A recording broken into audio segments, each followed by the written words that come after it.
পছন্দের মানুষকে বিবাহ করার আমল।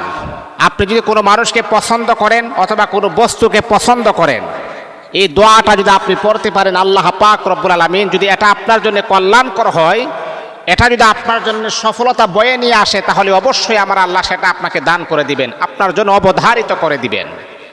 কারণ এটা আমার কথা নয়, রাসূল আকরাম সাল্লাল্লাহু আলাইহি ওয়াসাল্লামের কথা।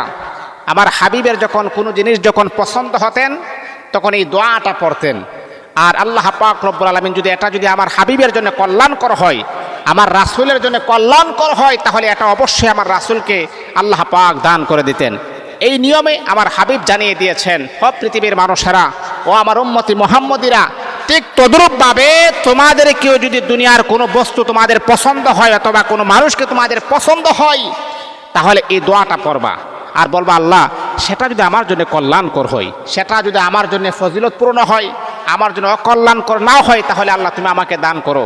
এইভাবে যখন এই দোয়াটা পড়বেন, আল্লাহ পাক যখন দেখবেন না সেটা আপনার জন্য কল্যাণকর, অবশ্যই অবশ্যই এই দোয়ার বদলতে আমার আল্লাহ আপনার প্রিয় মানুষকে আপনার সাথে বিবাহ বন্ধনে আবদ্ধ করায় দিবেন। এই জন্য মুহতারাম হাজিরিন, পছন্দের মানুষকে বিবাহ করার পাওয়ারফুল দোয়া, এই দোয়াটা পড়বেন, আপনি আপনার পছন্দের মানুষকে বিবাহ করতে পারবেন। কারণ অনেক সময় আছে কি জানেন, আমি তো অনেক কাজ করি বা আপনারা অনেকেই জানেন, আমি অনেক সময় অনেক সমস্যার সমাধান বা আল্লাহ পাকের অশেষ মেহেরবানিতে করি।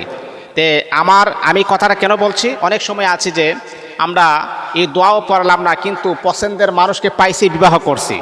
আবার অনেক সময় কি জানেন, আমার গতকালকে কয়েকদিন আগে একটা নারী আমাকে ফোন দিয়ে বলতেছে, হুজুর আমরা পছন্দ করে একে অপরকে বিবাহ করেছি, আমার বাবার বাড়িকে ছেড়ে দিয়ে আমি চলে আসছি ছেলের হাত ধরে, 1 মাস হয়ে গেছে, এখন এই ছেলে আমাকে বাসায় রেখে সে চলে গেছে, আর কোনো খোঁজখবর নেই না। আজকে 1 মাস হয়ে গেছে, এখন কারেন্ট বিল, বাসার বিল আমি কিভাবে পরিশোধ করব। তাহলে বাবা মা, আমি আপনাকে সাজেস্ট করব না, পছন্দ না। একটা মানুষকে আপনি পছন্দ করলেন 1 মাসের জন্য, বিষয়টা কিন্তু এমন না। একটা মানুষকে আপনি ভালোবাসলেন 1 মাসের জন্য না, সারা জীবনের জন্য তার কাছে থাকবেন, তার হাতে আপনি মরবেন, এইরকম পরিকল্পনা নিয়ে আমরা সামনের দিকে অগ্রসর হতে হবে।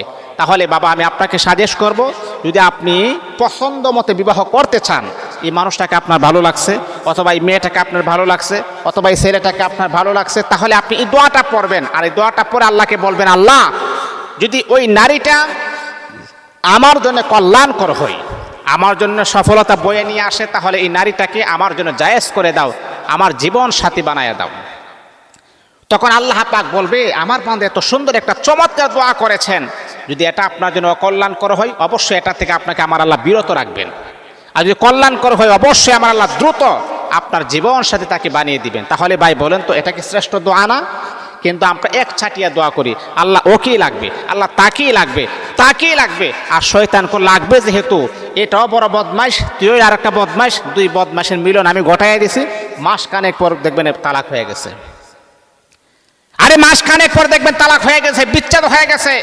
এমন হাজারো প্রমাণ আমার কাছে আছে, আমার কাছে এরকম প্রমাণ আছে, কারণ তারা তো আমার কাছে আসছে। এই নারীটা কেঁদে কেঁদে বলছে, বাড়ি হচ্ছে, আমি আপনাকে প্রমাণ সহ বলি, বাড়ি হচ্ছে টাঙ্গাইল। নারীটার বাড়ি হচ্ছে টাঙ্গাইল। বলতে হুজুর আপনি যদি বলেন তাহলে আপনার কাছে আমি আসতেও পারি। তাহলে আমি বললাম, মা কেন আপনি এবার বিবাহ করলেন, কেন তদন্ত নিলেন না, কেন যাচাই বাছাই করলেন না? খালি একটা ছেলে দেখছেন আর বিবাহ বসে গেছেন, একটা মেয়ে দেখছেন বিবাহ করার জন্য পাগল হয়ে গেছেন না। পছন্দ হয়েছে, এই দোয়াটা পড়বেন, তারপরে তাকে বিবাহের প্রস্তাব দিবেন। দোয়াটা কি? আলহামদুলিল্লাহিল্লাযী বিনিআমাতিহি তাতিম্মুস সালিহাত। আলহামদুলিল্লাহ, আল্লাহ পাকের শুকরিয়া, হে আল্লাহ এই নিয়ামতটা যদি আমার জন্যে যদি কল্যাণকর হয়, আল্লাহ তুমি তাকে আমাকে দান করো। কত সুন্দর চমৎকার দোয়া, এটা রাসূলের দোয়া, এটা আমাদের দোয়া, আমাদের রাসূলের দোয়া মানে আমাদের দোয়া। এই জন্য সম্পর্ক করার আগে অবশ্যই আমাদেরকে মাথায় রাখতে হবে, এই সম্পর্ক একদিনের জন্য নয়, এই সম্পর্ক 2 বছরের জন্য নয়, এই সম্পর্ক হবে সারা জীবনের জন্যে। এই জন্য মা আপনাকেও কেয়ারফুল, বাবা আপনাকেও কেয়ারফুল, তারপর সামনের দিকে অগ্রসর হবেন ইনশাআল্লাহ।